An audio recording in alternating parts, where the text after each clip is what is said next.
पास उतनी फौज नहीं है जितनी राजा के पास है, तो इससे बढ़िया हम लोग नेपोलियन को ही राजा बना देते हैं, सबसे बढ़िया है। सही बात है। अगर हम लोग राजा को हटा भी देंगे तो उसके बाद तुरंत हम लोग कैसे जो है इतने बड़े देश को संभालेंगे। जो लोग आज बोलते हैं ना कि पंडित जवाहरलाल नेहरू ने गलत किया, आपको मैं बता देता हूँ कि पंडित जवाहरलाल नेहरू को 1950 में नया नया भारत, 1947 में आज़ाद हुआ था, 1950 में हमारा संविधान बना था, कानून आया था, और उसके बाद भारत को किसके हाथों में दे दिया गया था? पंडित जवाहरलाल नेहरू के हाथों में दे दिया था। वो बंदा जब भारत के पास कुछ नहीं थी, जब भारत के ऊपर इंटरनेशनल प्रेशर था, जब भारत के ऊपर पाकिस्तान का प्रेशर था, चाइना का प्रेशर था, उस प्रेशर के बावजूद भी पंडित जवाहरलाल नेहरू ने भारत को इतनी अच्छे से इस्टेब्लिश किया, इतने अच्छे से सजो के आज भारत को भारत बनाया। और लोग कहते हैं पंडित जवाहरलाल नेहरू ने क्या किया। तो भाई उन लोगों से यही कहना कि इतिहास पढ़ो, बिना इतिहास पढ़े कुछ भी बोलोगे तो फिर वो, तो आप कुछ भी बोल सकते हो ना। वो चाय नुक्कड़ वाले या चाय नुक्कड़ पे तो आप बैठे नहीं कि कुछ भी बोल दो कि लगता है ये कोरोना ना ऊपर वाले की देन है। आप चाहे नुक्कड़ उक्कड़ पे नहीं बैठे हो, आप चाय पीने नहीं बैठे हो कि आप कुछ भी बोल दोगे। अगर आप हिस्ट्री के स्टूडेंट हो तो आप फैक्चुअल बातें करो ना। जवाहरलाल नेहरू को जिस समय भारत मिला था उस समय भारत के पास कुछ नहीं था यार, ऊपर से इंटरनेशनल प्रेशर अलग था, कश्मीर अलग चिल्ला रहा था, वहाँ से वहाँ के जय सिंह थे, उन पे पाकिस्तान वाले अलग आक्रमण किए थे, पीओके हमारा वहाँ पे ले लिया था, चाइना वहाँ पे कश्मीर खतरे में था, यहाँ से चाइना हमें पोक किए जा रहा था, यहाँ से हैदराबाद था जो कह रहा था कि नहीं हमें अलग होना, हमें भारत में रहना नहीं, हमें अपना अलग देश बनाना है। गुजरात का जूनागढ़ देख लो, वो अलग जा रहा था। उस सब को कैसे कैसे जवाहरलाल नेहरू और वल्लभ भाई पटेल ने संभाला, ये वही जानते थे। तो अगर किसी को क्रिटिसाइज कर रहे हो तो उस समय जाके देखो ना कि कैसा होता। आज जैसे कि अभी देखो, अभी आप लोग देखोगे तो कोरोना वगैरह है तो हम लोग मास्क लगा रहे हैं। यही आप 25 30 35 साल बाद जब इस चीज़ को सोचोगे तो लोग हंसेंगे। 25 30 साल वाली जो जनरेशन आएगी वो हमारे पर हंसेगी कि यार ये कोरोना से डर गए क्यों? क्योंकि उस समय हो सकता है ऐसी मेडिसिन, ऐसी टेक्नोलॉजी आ जाएगी जिससे कि वो कोरोना भी कुछ ना हो। जैसे आज हम लोग हर कोई पोलियो से बच जा रहा है, बट पहले क्या होता था? आज हर कोई मलेरिया से बच जा रहा है, पहले क्या होता था? आज हर कोई चिकन पॉक्स जैसी बीमारियों से बच जा रहा है, पहले उनका क्या हाल होता था? पहले के लोग चिकन पॉक्स जैसी बीमारियों पे मर जाते थे। अब सोचोगे तो आप लोग सोचोगे रियली चिकन पॉक्स पे कोई मर जाता था? आज तो हर घर में हो जाता है और तुरंत ठीक हो जाता है। तो धीरे धीरे जैसे जनरेशन बढ़ेगी, बदलेगी, वैसे वैसे क्या होगा, चीज़ें बदलेंगी। अब अभी के आप हिसाब से पहले की चीज़ों को क्रिटिसाइज करो, जज करो तो ये चीज़ें नहीं है। पूरा इतिहास पढ़ो, समझो, तब समझ में आएगा। तो नेपोलियन ने क्या कहा, देखो फिर से आ जाते हैं। नेपोलियन ने कहा कि यार ये तो सबसे बढ़िया है, राजा को हटाओ, हम राजा बनेंगे, तुम्हारी सारी मांगों को क्या करेंगे, पूरा करेंगे। और वही जो नेता का भाषण होता है, छोटा अनसंजादा भाषण, ऊपर से मिर्च मसाला लगाना, और मिर्च मसाला लगा के पेश कर दिया, और लोगों ने क्या किया, नेपोलियन को राजा बना दिया, और नेपोलियन बन गया राजा। तो नेपोलियन ने बहुत सारे सुधार भी किया। ऐसा नहीं है कि नेपोलियन केवल राजा बन गया, डिक्टेटरशिप चला रहा था वो, बट उसने बहुत सारी अच्छी चीज़ें भी की। तो पहले हम अच्छी चीज़ें बताते हैं, फिर उसके डिक्टेटरशिप भी बताते हैं कि क्या चीज़ें वो मनमानी कर रहा था। तो अच्छी चीज़ों में सबसे पहले उसने क्या किया, 1804 में एक कोड लाया जिसको सिविल कोड बोला गया, या फिर उसने जिसको अपना नाम दिया नेपोलियन कोड। अब सिविल कोड क्या हो, तो सिविल कोड क्या कहता है?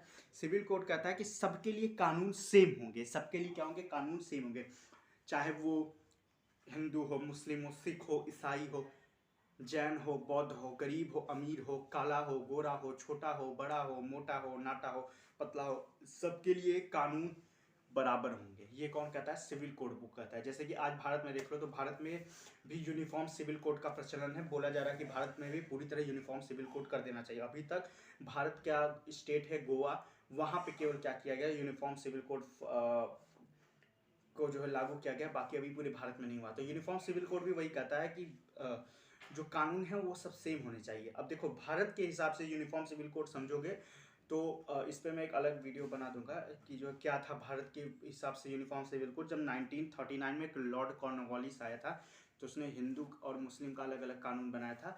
तो वही अलग अलग कानूनों में एक था ट्रिपल तलाक, वही जिसको अभी बैन किया गया है, जिसको 3 तलाक बोला जाता है। तो मेनली देखो 3 तलाक को बैन नहीं किया गया। इस्लाम धर्म में तलाक के 3 तरह के थे, तलाक हसन, तलाक अहसन, तलाक बिद्दत। तो तलाक बिद्दत को बैन किया गया, ठीक है।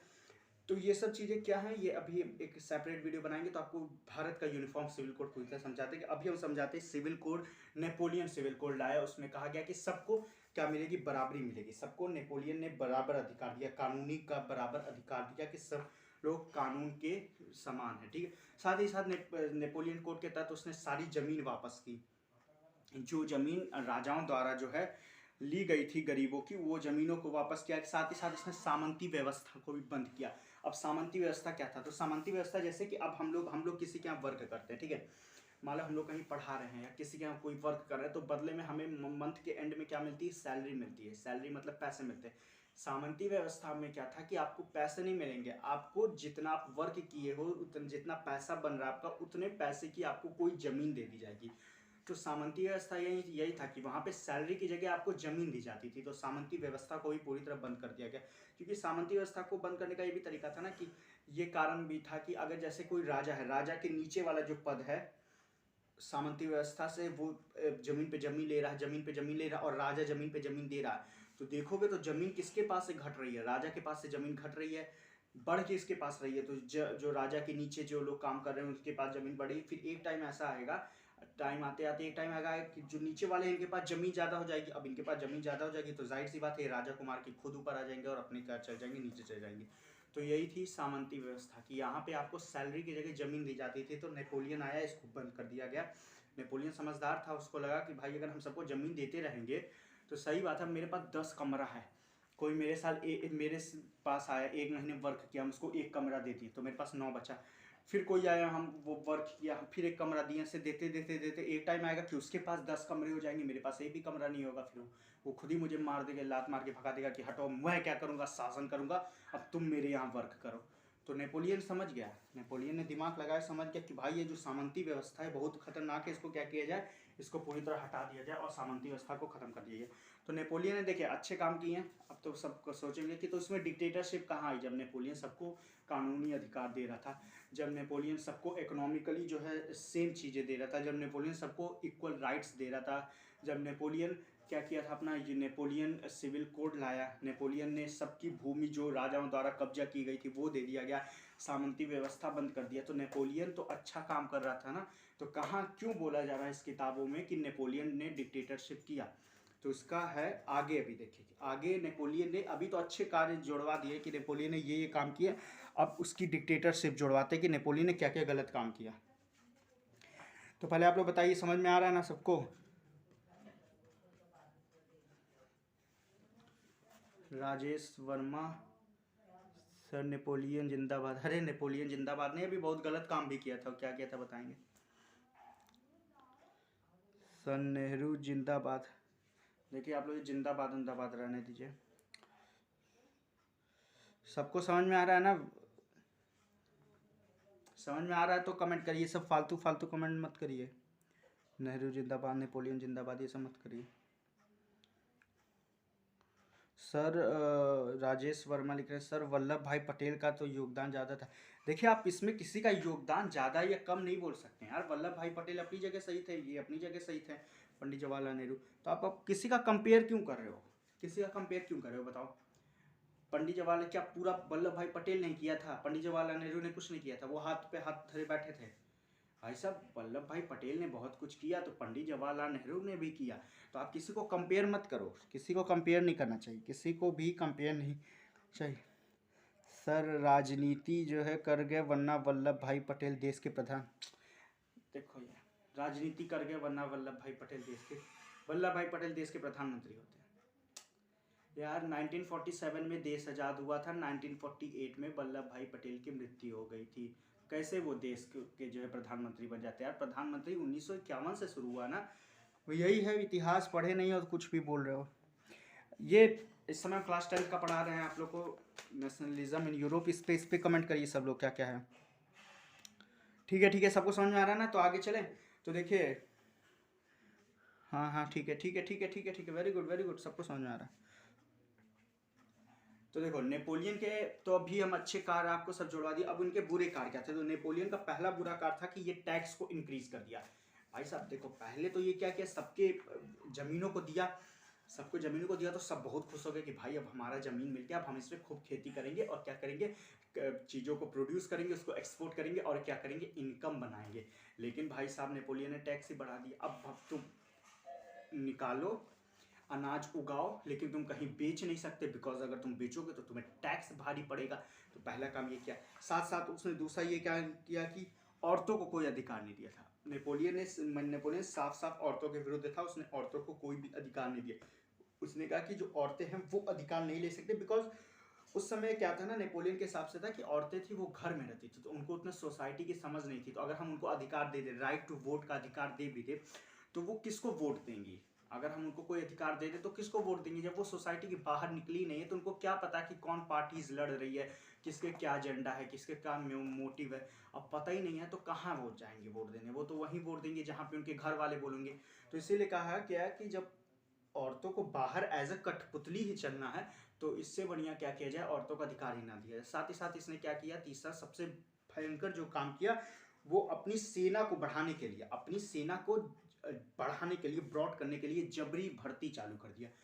नेपोलियन ने जबरी भर्ती चालू कर दिया। सब कि जो है क्या करें, सब लोग सेना में जबरी भर्ती होने लगे, ताकि क्या हो, इसका जो एक सेना है वो विराट हो जाए, कि ताकि अगर कोई इस पर आक्रमण करे या अगर कोई इसको दबाने की कोशिश करे तो क्या करे, ये उससे जीत जाए। बिकॉज जब नेपोलियन राजा बना तो अगल बगल के कंट्री के जो लोग थे, जो छोटे मोटे राजा थे, वो लोग थोड़ा खफा हो गए थे। वो इसलिए खफा हो गए थे कि जो बाकी के छोटे मोटे राजा थे ना, वो उनका सीधा सिद्धांत था कि हमें ये सब अधिकार नहीं देना है, अपने हिसाब से चलना है। लेकिन नेपोलियन लोगों के सामने अच्छा बनने के लिए थोड़े मोड़े अधिकार देने लगा, जिससे बाकी राजाओं के भी वो आंखों में खटकने लगा। और राजा बस ढूंढ रहे थे कि कब इसको उठाएं और कब इसको पटके और क्या करें, फिर से राजशाही स्थापित कर दे। और ऐसा होता भी है। वाटर लू का युद्ध होता है जिसमें नेपोलियन को 4 देश मिल के हराते हैं। तो वो भी आगे है। तो समझ में आया, नेपोलियन के अच्छे कार्य भी समझ में आया, बुरे कार्य क्या थे कि टैक्स को इंक्रीज कर दिया। तो तुम जमीन लेके करोगे क्या? जैसे कि अब बता रहे हैं, कोई आपको सिलेंडर दे दे रहा है, ठीक है, आपको सिलेंडर फ्री में दे रहा है, बट जब आप दोबारा उसको भरवाने जाओ या खरीदने जाओ तो वही सिलेंडर आपको 1200 रुपये में मिल रहा है, 1100 मिल रहा है। तो पहले तो जब वो व्यक्ति आपको फ्री में कोई सिलेंडर दे रहा तो आप तो बड़ा खुश हो गए कि अरे यार ये कितनी अच्छे लोग हैं, हमें फ्री में सिलेंडर दे रहे हैं। लेकिन जब बाद में उसी सिलेंडर का मेंटेनेंस महंगा हो गया, तब समझ में आ रहा कि यार ये तो बेवकूफ़ बना गए हम लोग, ये तो हम लोग को बेवकूफ़ बना गए। वही सेम चीज़ है, नेपोलियन ने सबको ज़मीनें दे दी कि ले जाओ ज़मीन, खुश रहो तुम लोग, लेकिन टैक्स बढ़ा दिया। सामंती व्यवस्था कम कर दिया, टैक्स बढ़ा दिया। लोगों को हर अधिकार दिए, लेकिन जबरन क्या किया, भर्ती करने लगा किसमें, अपनी सेना में। जो लोगों को नहीं मन था, जो लोगों को नहीं समझ था कि सेना में हमें नहीं भर्ती हो रहा ना, उनको भी जबरी क्या किया, भर्ती करने लगा। तो देख रहे हो नेपोलियन का माइंड सेट, देख रहे हो नेपोलियन क्या कर रहा था। समझ गया था कि इन लोगों को क्या करना है, दिमाग से खेलना, इनके इमोशन से खेलना, इनके इमोशन से स्टार्ट करना खेलना। अब आपका टॉपिक है यूरोप में राष्ट्रवाद का निर्माण, कि यूरोप में कैसे राष्ट्रवाद यानी कि नेशनलिज्म का कैसे निर्माण हुआ, कैसे फॉर्म हुआ। तो देखो यूरोप में स्टार्टिंग में देखो तो 2 वर्ग के लोग थे, एक राजतंत्र, एक डेमोक्रेसी।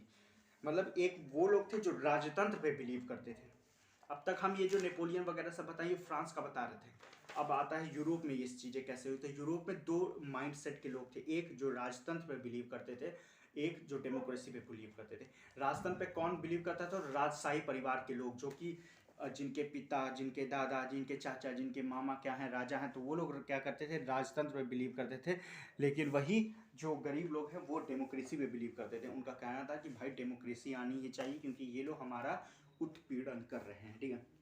तो यूरोप में दो वर्ग बढ़ गया, एक शिष्टजन, दूसरे गरीब लोग। और इनकी हमेशा आपस में लड़ाई होती थी। शिष्टजन वो लोग थे जो राजतंत्र को मानते थे, और दूसरे थे गरीब लोग, ये लोग आपस में लड़ते थे। तब तक क्या हुआ, औद्योगिक क्रांति शुरू हुई, मतलब इंडस्ट्री रिवॉल्यूशन हुआ। तो इंडस्ट्री रिवॉल्यूशन हुआ तो एक तीसरा वर्ग भी निकल के आया, जिसको बोला गया नया मध्य वर्ग, यानी न्यू मिडिल क्लास। तो आपका जो सेकंड है टॉपिक है कुलीन वर्ग और नया मध्य वर्ग, यानी कि न्यू मिडिल क्लास लोग आए। अब न्यू मिडिल क्लास लोग आए तो ये क्या किए, अब देखो औद्योगिकरण हुआ, न्यू मिडिल क्लास लोग आए। तो जो न्यू मिडिल क्लास के लोग थे ये थोड़े पढ़े लिखे थे, क्योंकि भाई अगर ये इंडस्ट्री में वर्क करने जा रहे हैं तो जाहिर सी बात है थोड़ा बहुत इनका सोच खुला होगा। ये अगर कहीं वर्क कर रहे हैं तो जाहिर सी बात है पढ़े लिखे होंगे, तभी इनको कहीं वर्क मिला कर रहे हैं, वरना ये भी खेती वगैरह करते हैं। तो वो जो मिडिल क्लास के लोग थे वो धीरे धीरे जब वर्क किए, 1 साल 2 साल राजा के अंडर में, उनके इंडस्ट्री में, उनके एरियाज में, तब उनको समझ में आया कि यार ये राजा तो ऊपर से केवल हम लोग को चॉकलेट लॉलीपॉप दिखा रहा, अंदर से ये हम लोग को मरचा ही खिला रहा है। तो वो लोगों को समझ में आने लगा, क्योंकि भाई वो लोग पढ़े लिखे थे, तो उनको लग गया कि भाई साहब राजा तो बहुत गलत कर रहा है, अब हमें लोगों को समझाना, कैसे समझाए। तो इन्होंने कहा कि चलो एक काम करते हैं, जो गरीबों से लड़ते हैं, गरीबों की ज़मीन लेते हैं, गरीबों के साथ उत्पीड़न करते हैं, हम गरीबों को समझाते हैं और उनको बताते हैं डेमोक्रेसी के बारे में, उनको बताते हैं लोकतंत्र के बारे में, और उनको हम क्या करते हैं, समझाते हैं। देखो आपका ये जो पूरा चैप्टर है ना, ये सिर्फ और सिर्फ इसी पे बेस्ड है, राजतंत्र डेमोक्रेसी। पहले राजतंत्र था, बुब्रो वंश था, बुब्रो वंश को मारा, फिर लोकतंत्र आया, फिर लोकतंत्र के ऊपर कौन हावी हो गया, नेपोलियन आ गया, फिर नेपोलियन को अभी आगे वाटरलू की लड़ाई में हम लोग हरवाएंगे, फिर आ जाएगा लोकतंत्र। फिर क्या होगा, लोकतंत्र को हटा के फिर बुब्रू वंश आ जाएगा, फिर क्या आ जाएगा, फिर से बुब्रू वंश के लोगों को संस्थापन उस हो जाएगा। फिर उसके बाद क्या होगा, तब उदारवादी के लोग आएंगे, लिबरल लोग आएंगे, लिबरलाइजेशन होगा, लिबरल लोग आएंगे, तो फिर वो क्या करेंगे, पूरी तरह से जड़ से उखाड़ के फेंक देंगे बुब्रू वंश को, और फ्रांस में पूरी तरह क्या हो जाएगा, रिपब्लिक ऑफ फ्रांस जो है उसका नाम हो जाएगा, और पूरी तरह वहाँ पे लोकतंत्र आ जाएगा। अब एक कहावत है कि if France needs the rest of countries catches cold, कि अगर फ्रांस छींकता है तो बाकी के यूरोप की कंट्री को अपने आप जुकाम हो जाता है। तो जब फ्रांस भाई रिपब्लिक हो गया, जब फ्रांस इंडिपेंडेंट हो गया, जब फ्रांस में डेमोक्रेसी आ गई, तो बाकी लोगों को भी लगा ना कि यार फ्रांस वाले भैया तो इतना कर लिया, अब हम लोग भी पीछे नहीं हटेंगे, अब हम लोगों को भी क्या करना, हम लोग को भी युद्ध करना है, अब हम लोग को भी क्या चाहिए, डेमोक्रेसी चाहिए। तो पूरा इसी पे बेस्ड है। राजा राजा आया, राजा गया, देखो राजा आया, डेमोक्रेसी, नेपोलियन, डेमोक्रेसी, फिर राजा आया, फिर पूरी तरह उखाड़ के फेंक दिया गया। तो यही है, राजा डेमोक्रेसी, राजा डेमोक्रेसी, राजा डेमोक्रेसी करके पूरी तरह यही सिर्फ है इस चैप्टर में। तो जो ये गरीब मध्य वर्ग के लोग थे, ये गरीबों को समझाने लगे, इनकी इक्वालिटी, इनके राइट्स, इनके अधिकारों के बारे में समझाने लगे कि आप लोग को ऐसे करना चाहिए, आप लोग को धीरे धीरे हल्का हल्का प्रोटेस्ट करना चाहिए। आप लोग का जैसे कोई मजदूर का यूनियन है तो मजदूर यूनियन अपना एक बना लो, जो किसान लोग हैं वो अपना एक यूनियन बना लो, और राजा के खिलाफ विद्रोह करो, राजा के खिलाफ क्या करो, विद्रोह करो। फिर यहीं से स्टार्ट होता है आपका नेक्स्ट है लिबरलाइजेशन, लिबरलिज्म, लिबरलिज्म, नेशनलिज्म, ठीक है। तो ये आपका नेक्स्ट टॉपिक है, लिबरलिज्म और नेशनलिज्म। तो लिबरलिज्म मतलब होता है उदारवाद, यानी कि जिसका नॉर्मल होता है कि जियो और जीने दो। लिबरलिज्म को बहुत ज़्यादा फर्क नहीं पड़ता, उनको बस यही है कि भाई हमें, आप भी आराम से जियो, हमें भी जीने दो, आप ऐसा कोई भी काम ना करो जिससे हमारे ऊपर जो है प्रेशर आए, आप ऐसा कोई भी काम ना करो जो हमारे ऊपर गलत इम्पैक्ट पड़े, मतलब जियो और जीने दो। तो इसने क्या किया, उदारवादियों ने, लिबरलिज्म ने आज़ादी मांगी, किसकी, पॉलिटिकली और इकोनॉमिकली आज़ादी मांगी। अब पॉलिटिकली आज़ादी क्या थी, तो देखें पॉलिटिकली आज़ादी थी कि जैसे जो संपत्तिवान पुरुष थे, जो संपत्ति जिनके पास ज़्यादा था, जो इकोनॉमिकली स्ट्रांग थे, कुल थे, उन्हीं को राजनीतिक अधिकार दिया गया था, बाकी सबको उस राजनीतिक अधिकार से वंचित रखा गया था। जो भी राजनीतिक अधिकार थे, जैसे वोट देना, जो भी राजनीतिक अधिकार थे कि आप अपनी पार्टीज बना सकते हो, अपने ग्रुप बना सकते हो, तो ये सब सिर्फ और सिर्फ उन्हीं लोगों को लागू थे जो कि अमीर इंसान थे, गरीबों को ये सब लागू नहीं था। तो वही आए लिबरल के लोग, एक्चुअली जो उदारवादी लोग थे, लिबरल लोग थे, वही मध्य वर्ग के लोग ही थे जो कि लिबरलिज्म का थॉट लिए कि भाई हमें भी जीने दो, तुम भी जियो, जियो और जीने दो, ऐसी कोई भी दमनकारी नीति ना अपनाओ जिससे हमें प्रॉब्लम हो, हमें भी क्या चाहिए, पॉलिटिकली और इकोनॉमिकली हमें भी फ्रीडम चाहिए, पॉलिटिकली फ्रीडम चाहिए। पहले क्या था, जो अमीर लोग थे उन्हीं को मिलता था, तो वो लोग का हमें भी चाहिए, साथ ही साथ इकोनॉमिकली फ्रीडम चाहिए। इकोनॉमिकली फ्रीडम मतलब होता है कि सबसे पहले मार्केट का फ्रीडम चाहिए, बाजारों का फ्रीडम चाहिए। पहले क्या था कि आपको जहाँ राजा बोला आप वहीं पे अपना क्रॉप का प्रोडक्शन करोगे, जहाँ बोला जितने एरिया में उतने एरिया तक बेचोगे, उससे ज़्यादा भी नहीं जाओगे। तो वही था कि हमें उसमें भी फ्रीडम चाहिए, कि ऐसा नहीं है कि हम जो है जहाँ राजा बोले वहीं अपने क्रॉप को या अपने प्रोडक्ट को बेचे, जहाँ हमारा मार्केट होगा हम वहाँ जाएंगे। जैसे कि अब फॉर एग्जांपल है, आप हॉस्पिटल देखोगे तो हॉस्पिटल के अगर आप बगल में हॉस्पिटल है, अगर आप हॉस्पिटल के बगल में कोई पार्क लगा दोगे और उस पर पैसे लोगे, या फिर हॉस्पिटल के बगल में आप कोई सिनेमा घर अपना जो है कर दिए, तो क्या वो चलेगा, नहीं चलेगा। हॉस्पिटल के बगल में यही आप मेडिकल स्टोर खोलोगे तो ज़्यादा चलेगा। तो वही लोगों का, गरीब लोगों का कहना था कि हमें अपना मार्केट खुद तय करना पड़ेगा। अगर हम मेडिकल स्टोर के लोग हैं, अगर हम मेडिसिन बेचते हैं, तो जाहिर सी बात है हमें अधिकार होना चाहिए कि हम हॉस्पिटल के अगल बगल मेडिसिन अगर जगह खाली हो लगाएं। अगर हम कुछ खाने पीने का सामान बेचते हैं तो हम उस ट्रेन जो सिटी स्टेशन हो गया, जो बस स्टैंड हो गया, यहाँ पे लगाएं ताकि हमारा चले। तो जो पहले क्या था, मार्केटिंग, जो मार्केट की भी लोग को उतना वो नहीं दिया गया था फ्रीडम कि आप अपने हिसाब से मार्केट चूज़ कर सकते हो। बट फिर क्या हुआ, लिबरलिज्म के लोग आए और इन्होंने भी क्या किया, फ्रीडम दिया कि आपको भी फ्रीडम है, आप लोग भी क्या करिए, अपने हिसाब से मार्केट वगैरह को चूज़ करिए। मार्केट वगैरह चूज़ होने लगा।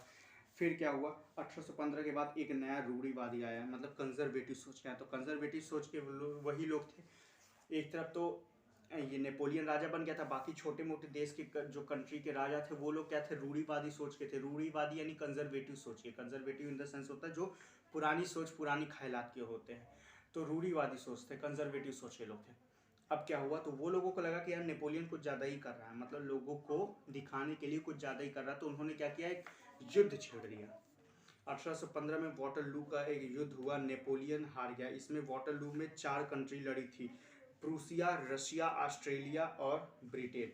तो प्रूसिया मतलब जो अभी जर्मनी है, तो जर्मनी का एक पार्ट था पहले, उसको प्रूसिया कहा जाता था। तो प्रूसिया, रशिया, ऑस्ट्रिया और ब्रिटेन। ऑस्ट्रिया और ऑस्ट्रेलिया में बहुत अंतर है।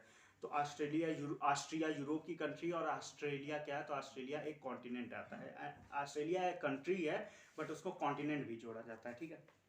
तो प्रूसिया, रशिया, ऑस्ट्रिया और ब्रिटेन ये सब क्या करें, लड़े। ये सब वाटरलू की फाइट में लड़े और नेपोलियन को हरा दिया। नेपोलियन को हराते ही इन्होंने क्या किया, अपना जो उनका पुराना राजा था बुब्रो वंश की स्थापना कर दी। और उसके बाद कहा कि फिर से यहाँ से क्या होगा, राजतंत्र शुरू हो जाएगा। मतलब समझ लो, राजतंत्र, डेमोक्रेसी। फिर आया नेपोलियन जिसने थोड़ा बहुत लोकतंत्र जो है लाया, उसको भी उखाड़ के फेंक दिया। फिर क्या आ गया, फिर राजतंत्र आ गया, यानी बुब्रो को जो वंश को स्थापना कर दी गई। और जो इलाका फ्रांस का इलाका था उसके अगल बगल छोटे छोटे स्टेट, छोटे छोटे शहर बसा दिया गया।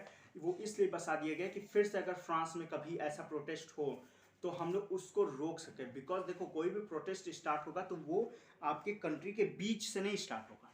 कोई भी प्रोटेस्ट स्टार्ट होगा कंट्री के बीच से नहीं होगा, वो कंट्री के किनारे से, कोने से ही होता है और धीरे धीरे कंट्री में फैलता है। जैसे आप खाना खाते हैं, फॉर एग्जांपल आप खिचड़ी खाते हो, तो थाली में खिचड़ी मान लीजिए ऐसे रखा है, तो आप डायरेक्ट बीच में हाथ डाल के नहीं खाते हो। डायरेक्ट बीच में हाथ डालोगे तो जल जाओगे। आप क्या करोगे, साइड साइड से खाओगे। साइड साइड से खाते खाते खाते खाते एक टाइम आएगा बीच में भी आ जाओगे।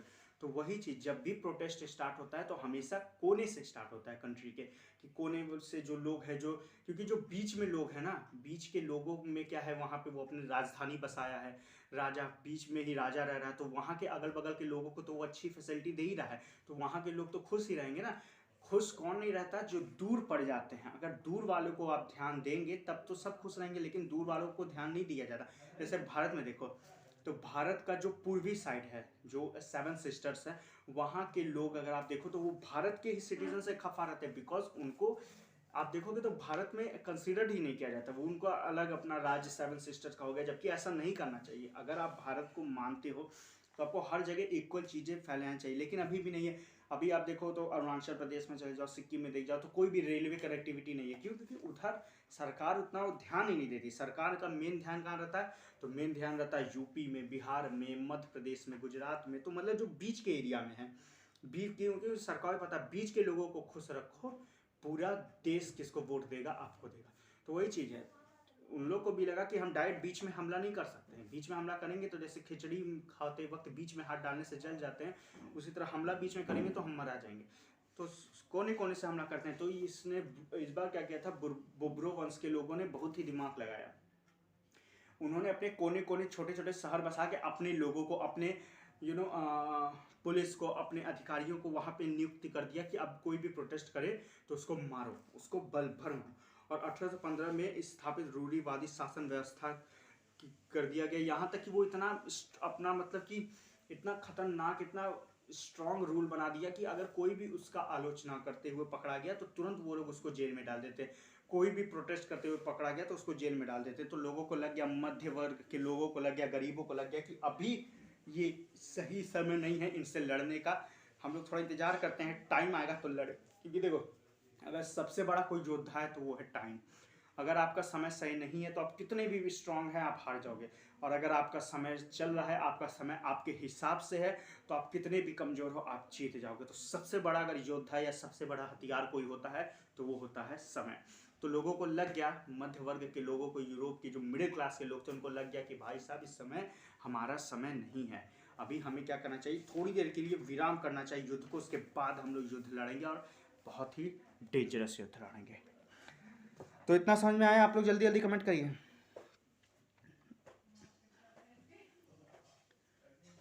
बुब्रो वंश क्या लिखा है?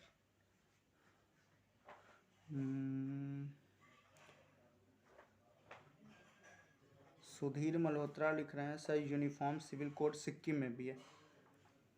कहाँ से पढ़ के आए हो भैया? सिर्फ गोवा में है यूनिफॉर्म सिविल कोड, सिर्फ गोवा में।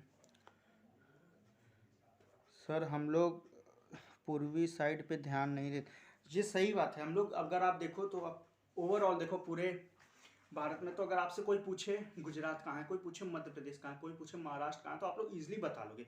यही कोई पूछे मणिपुर कहाँ है, मणिपुर की कैपिटल क्या है, कोई पूछे नागालैंड कहाँ है, नागालैंड की कैपिटल का आप नहीं बता पाओगे। वहाँ के लोग भी आएंगे तो आपको लगेगा ये इंडियन है, लगेगा कि ये म्यांमार के हैं या थाई हैं या फिर चाइनीज़ है। क्यों? क्योंकि उधर उतना कोई ध्यान ही नहीं दिया, कोई सरकार नहीं। डॉक्टर मनमोहन सिंह एक बार आए थे तो कहते हम दिल्ली से क्या करेंगे, सिंगापुर तक की कोई रोड बनाएंगे जिससे कि जो 7 सिस्टर्स है उनको भी कनेक्टिविटी मिल सके, बट फिर नहीं हुआ, प्रोजेक्ट नहीं बना। तो सही बात है, वहाँ पे ध्यान नहीं दिया जा रहा उतना, इसलिए वहाँ का चाइना फ़ायदा उठा रहा है। आज चाइना अरुणाचल प्रदेश में अपने गांव बनाया है, चाइना अरुणाचल प्रदेश में आज बैठा है, लेकिन सरकार क्या है, सरकार आज भी क्या बोल रही है कि नहीं अरुणाचल प्रदेश में कोई नहीं घुसा। अरे भाई साहब, अरुणाचल प्रदेश में घुसा है, जो ऊपर नासा की सैटेलाइट है, इसरो की, इंडियन स्पेस रिसर्च ऑर्गेनाइजेशन की सैटेलाइट है ऊपर, वो साफ साफ बता रही कि चाइना अरुणाचल प्रदेश में घुस गया है, लेकिन सरकार को नहीं दिख रहा है, आम आदमी को दिख रहा है, सरकार को नहीं दिख रहा है कि चाइना घुसा है। तो सब पॉलिटिकल चीज़ें हैं, वो सब ध्यान मत दिए, अभी अपना 10th का ध्यान दीजिए। धीरे धीरे सुधरे, धीरे धीरे सुधरेगा। देखिए जो सरकार इस समय है, अगर आप देखो तो इंटरनेशनल रिलेशन जो भी चल रहा है उस पर बहुत अच्छा जोर दे रही है।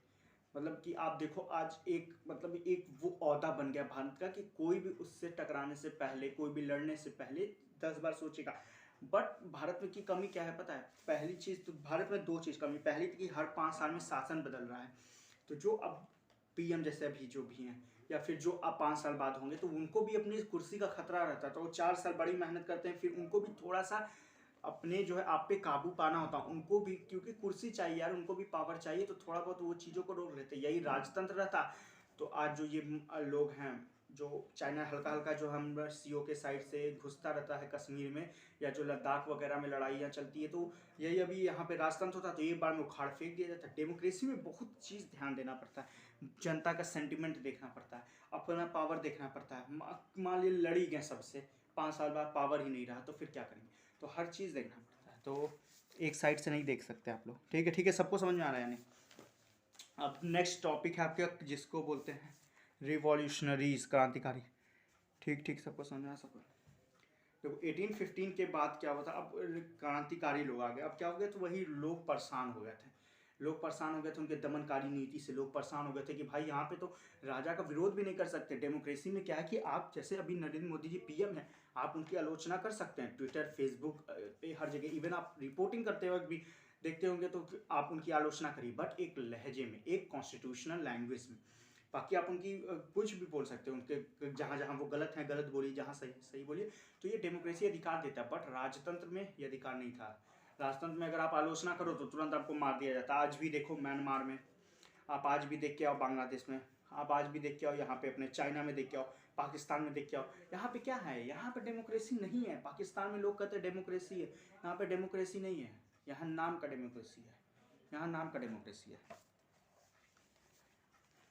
चलिए, तो रिवॉल्यूशनरीज थे, क्रांतिकारी थे, मतलब ये सब भी लड़ने लगे। इसी में एक इटली के क्रांतिकारी थे जिनका नाम था ज्यूसेपी मैत्सनी। ये अच्छा काम किए थे, इनका नाम याद रखिएगा, ये क्वेश्चन बोर्ड में पूछ सकता है कि ज्यूसेपी मैत्सनी कौन थे। तो इन्होंने ये क्या थे, तो ये इटली के क्रांतिकारी थे। इन्होंने बहुत सारी क्रांति लड़ी हैं। इन्होंने लिगुरिया की क्रांति लड़ी, हारे, लेकिन क्या कहते हैं, इनको युवा से ही, बचपन से ही, जब ये बड़े हो रहे थे तभी से इनको पॉलिटिक्स में ज़्यादा जो है रुचि था। और इनको लग रहा था कि यार ये राजा से बहुत लोग त्रस्त थे, लेकिन हमें लोगों को सुधारना है, हमें लोगों को समझाना है कि अब वो समय आ गया है कि राजा पे विरोध किया जाए। और इन्होंने 2 ग्रुप बनाए, यंग इटली और यंग यूरोप करके। इन्होंने 2 ग्रुप भी बनाया इटली को आज़ाद करने के लिए, और यंग यूरोप बनाया कि यूरोप के लोगों के अंदर भी एक मोटिवेशन डालने के लिए कि हम लोग को आज़ादी चाहिए, ठीक है। अब क्रांतियों का युग आ गया, अब रिवॉल्यूशनरीज का क्या आ गया, युग आ गया, एज आ गया 1830 से 1848 के बीच में। इसमें क्या था कि दो जो है इस समय थॉट चल रहे थे, रूढ़िवादी उदारवादी। रूढ़िवादी वही थे जो पुराने ख्यालात के थे कि नहीं भैया हमको तो राजा चाहिए, हमको राजा चाहिए। क्यों? क्योंकि हम राजशाही परिवार से बिलोंग करते हैं। मेरे पिताजी, आपके पिताजी अगर राजा रहेंगे तो आप चाहोगे कि राजतंत्र हटे? नहीं चाहोगे। वही वो लोग थे, रूढ़िवादी सोच, पुरानी सोच। दूसरे तो उदारवादी, उदारवादियों का कहना था भाई साहब बहुत हो गया, अब हमें डेमोक्रेसी चाहिए, अब हमें लड़ना है। तुम ज़्यादा सादे क्या करोगे, हमें मार दोगे, हम मर जाएंगे, चलेगा चलेगा। अब अगर जिएंगे तो डेमोक्रेसी के अंदर जिएंगे, वरना मरना ही